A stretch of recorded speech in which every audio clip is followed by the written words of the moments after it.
feel like sometimes we need to tell stories so we can learn and discuss things that maybe we don't anymore. Maybe that we don't choose to acknowledge anymore. And I mean, I had a thought of doing this when I was driving home today. And I'm just gonna take the jump. You know, I want to talk about an experience, I had. And I think it's experience we can all relate to. And it's something I've always really dived into, you know. I matched with this girl, on Tinder and one time. And this happened, you know, months ago, last year of my junior year of college. And we matched and, we started talking and, it was click, she wasn't dry, and it's kind of hard to find this year, honestly, some good conversations. So we clicked and I'm a really like conversive person. I'm a really open person. I love talking. It's one of my favorite things to do. That's why I'm doing this. And so, we hit it off. Weeks go on, and this chick's like on vacation, because we matched. Yeah, we met somewhere around like I think kind of like winter time, like February, and then and we keep talking, and I'm like, she's like, I'm very supportive. Like I'm really not like I don't really care what people do as long as it's not directly towards to hurt me. It's your life, make your decisions. And I am allowed to respond in the way I want to that doesn't, directly affect you, you know? And so it was, she would always like compliment me, like, oh my goodness, you're like the nicest guy, you're the sweetest guy. A lot of guys aren't like okay with this. And I'll admit the things, I was really chill. Like, I'm really chill with a lot of things, This girl was like bragging to me, like, oh yeah, these guys asked us to go on their boat. And, I really didn't care much. Like, I didn't meet the chick. I was like, oh, go have fun. I don't care, live your life. If I was a chick, I would be on a boat. So, point is, right, we keep doing this. And eventually time comes, like, we're like planning to meet. And she went to a college that was like an hour plus away. And I had a bunch of friends there. So I go there and it's St. Patty's, right? And and she's at this darty for a club, and I'm at a darty for a frat because my boys are there.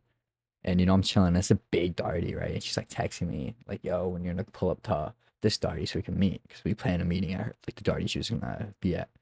I'm like, "Oh yeah, I'll be there at this time." And blah blah blah. Time comes, and I won't lie, I am soft. Like I'm really soft, but even when soft, I know how to keep my composure. I always feel like so. I walk over there, and I end up, first of all, before you even get there, I end up walking by this house, and there's a bunch of guys there, these Asian guys. They're like, "Joe, come over." And they see me, and they're like, "Yo," they're like, "You do a keg stand." I'm like, I never done, and this is my first time actually doing a keg stand. I'm like, I never done a keg stand before. Like, okay, do it, and I do it. I went for like 6 seconds after I was like, "Yo, I'm done." And then within 20 minutes, with 20 seconds, I threw it behind a tree, but I kept walking. Point is, I'm soft spot. I keep composure. I'm walking. I eventually get to this darty, and she's like there, and we meet. We hug, and I see her, and we're talking, we're chatting, and we're having like fun. And I'm like, yo, we should like get like, and we're sitting by this pond. I'm like, oh, we should get dibs on next. I'm like, she's like, bet. We're talking, getting to know each other, and then out of nowhere, like two friends, swarm, come jump on me. They're like, yo, they're like, so you're this guy, blah blah blah. And like they like interrogate me. I'm being so like dead ass, like full on interrogate me. And it wasn't like it didn't even seem friendly because the tone was so serious. Like it was very serious. They were talking like, so like, what's your name? Oh, okay. Like, what are you studying? Oh, okay. What do you plan on doing that? It was very like that. It wasn't like, oh, what's your name? Like there was no greeting. There's tone. There's no tone that made me feel like I was accepted. So that first of all was my first warning I should have really checked in with. But, you know, and I get this full interrogation, you know, and eventually, like, I get up, I get them off me, and I'm back to talking to this girl. And I see this guy, and I went to high school with him, and he's like, "Yo, what's up? What's up?" And it was crazy to see him there. I didn't expect to see him there, right?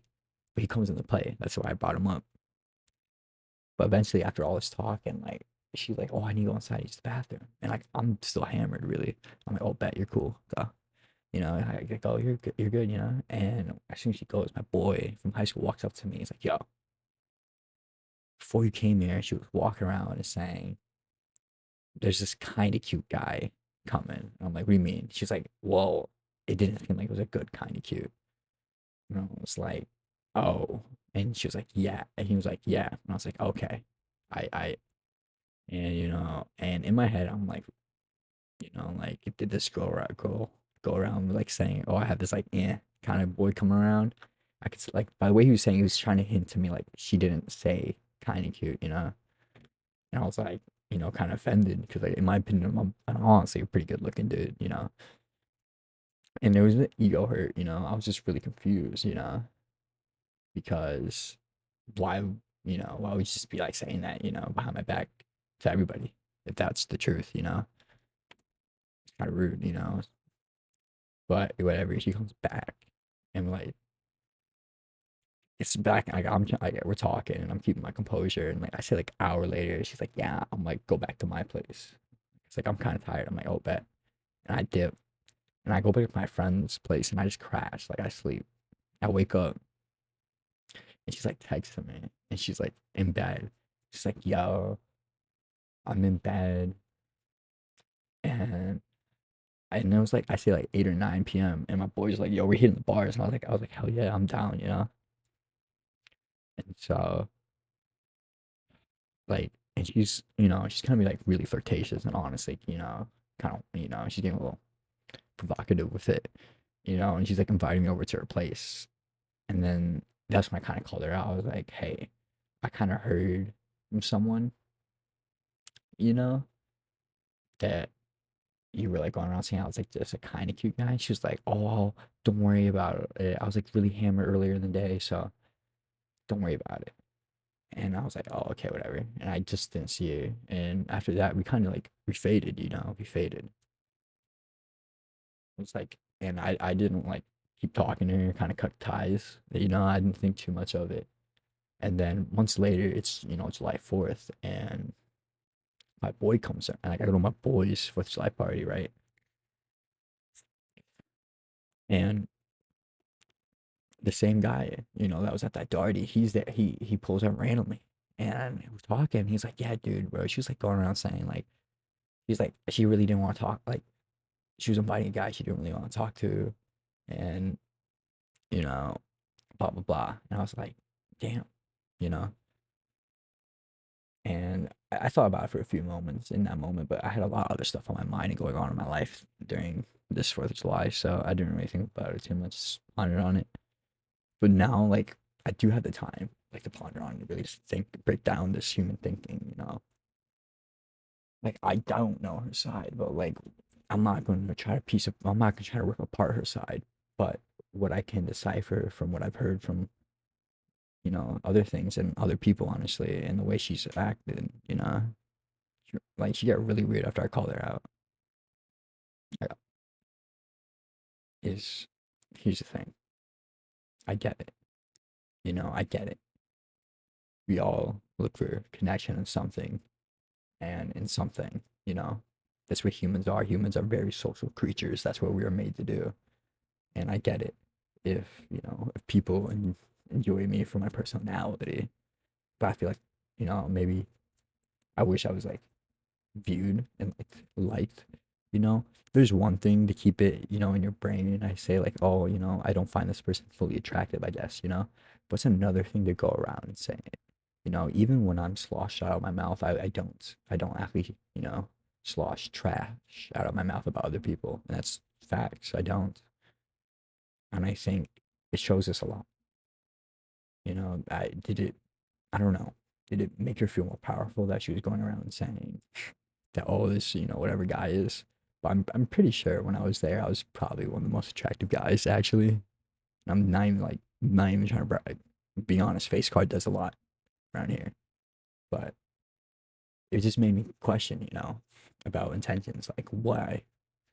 Even I wasn't around, this is before I came. She was setting the scene, she was laying groundwork. She was preparing to set a bad environment for me to walk into with these people having expectations so negative of me. It it was I bet she didn't plan it, but when you really look at what she did, it was a plan, failed success. It was planned for failure. If I really tried and dove deep into it, I don't get it. What was the benefits in that? I don't know. Did it make your fruit more powerful? I don't know. And there's questions I won't have answers to unless I ask her, and I could, but it's not worth it. It's not worth ruining her peace or even trying to figure out my peace. You know, it's a thing to look at, and a thing that people should take mind of about when you talk about other people. The way you talk about other people will put into perspective how other people, might treat them. You know, and there's no reason to be blatantly saying just mean or rude things about people when they're not around. It doesn't make you seem cooler. It doesn't make you seem more powerful. In my opinion, it makes you seem weak. It makes you seem heartless, cold. Talk about someone that came and back them up in the moment. You speak on their behalf. It's crazy. The voice is some of the most powerful things, I think. A voice can penetrate the ear straight to the brain, but we choose to use it wrong sometimes. You know, I don't wish anything wrong on her. I think she's an amazing person. I think she's a good person when she tries. But I think a lot of people need to realize that we need to take some accountability. I think the way we communicate needs to be better. I think the way we think about other people is wrong. I think the way we talk about other people is wrong currently in society. This is not what it was maybe like 10 or 20 years ago, realistically, which is crazy. But that's how it is now. And that's the reality, that's the truth, and that's fact.